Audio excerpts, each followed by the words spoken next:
everyone, it's Shar and welcome back to my channel, or welcome if you are new here. This is actually the second time that I am recording this voiceover, just because the first time I was like, I don't like this. So we are in the Slipshod Mesquite, which is a lot in Oasis Spring, a base game world where Johnny Zest live. Now Johnny Zest is a comedian trying to make it on his own. If you look at his story, he's actually a land grab, but he essentially disowned himself from his family and was like, I'm out. So he now lives in Oasis Springs, which is where his family lives, but he lives in the poorer neighborhood of Oasis Spring in my save file, and he lives in what is essentially this little trailer park. So I wanted to challenge myself to do a base game starter home, because if you know me and you know my build style, I don't tend to only use the base game. I rarely tend to only use one pack. I use what is available in my game, what I like, and what I think will go with the build that I am creating.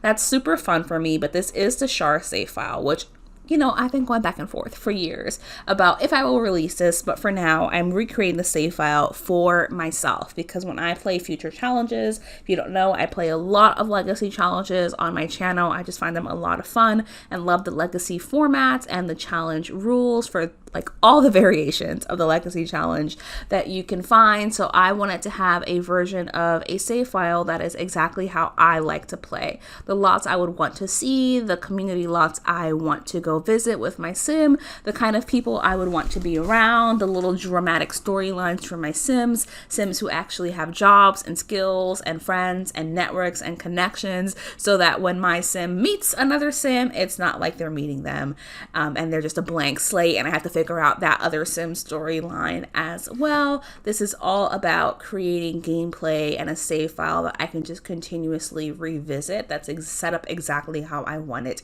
to be set up. But for this one, I figured, why not have some fun? Let's do a base game only starter home.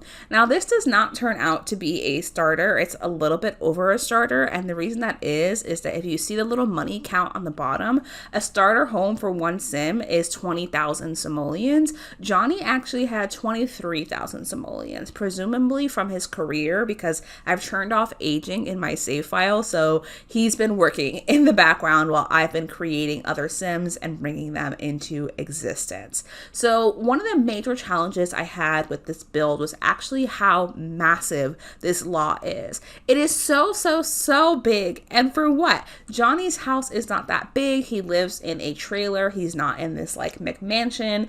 In my mind, he can't afford a McMansion because of course he did not take the land grab money with him when he was disowned, but rather he perhaps decided to invest in a bigger plot of land.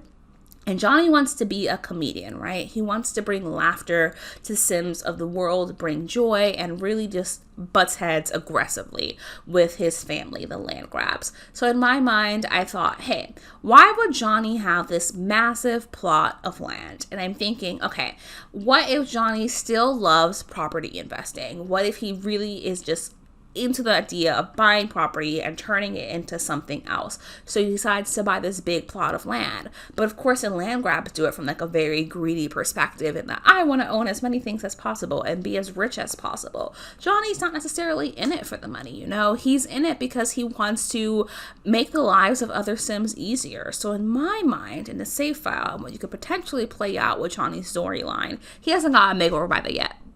He hasn't gotten a makeover, by the way, yet. He will. So we're just working on his lot. So in my mind, in the future, he would want to build other houses on this lot and essentially be a landlord, but like a super kind, generous, understanding, compassionate landlord. The kind of landlord you would dream about having is what I imagine Johnny Zest will turn into.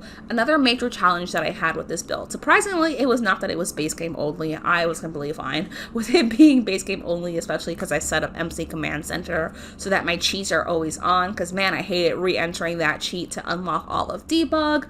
So the biggest challenge is that none of the wood tones on anything match.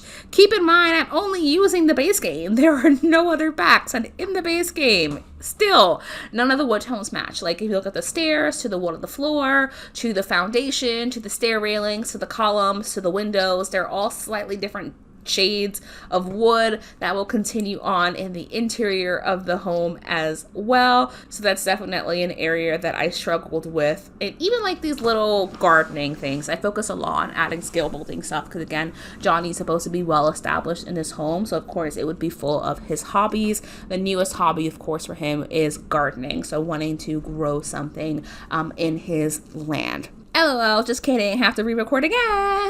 I actually realized that I was just talking to you all at length about a book that I was reading and like what was going on with it and why I was like, oh, this is not for me, and went way past the recording length.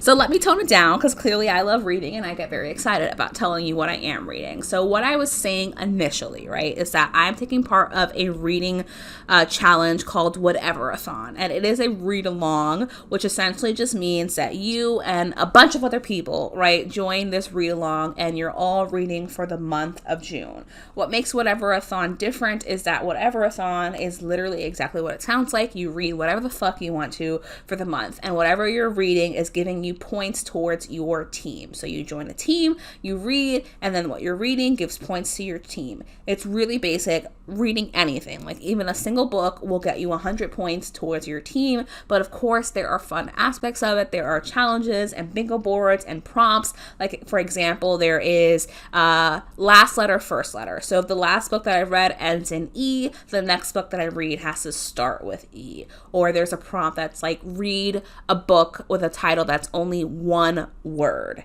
That's super fun. So I'm planning to read Vespertine or Eidolon for that. And it just makes it really fun because it's competitive with yourself, but also there are teams that you're competing against as well. So it's just a good time. It's all in good fun. And really your only competitor, quote unquote, is yourself, but you get to join along and be part of a team and just talk about all the shit that you're reading. There are lots of reading sprints and it genuinely is such a good time. So I'm really enjoying that.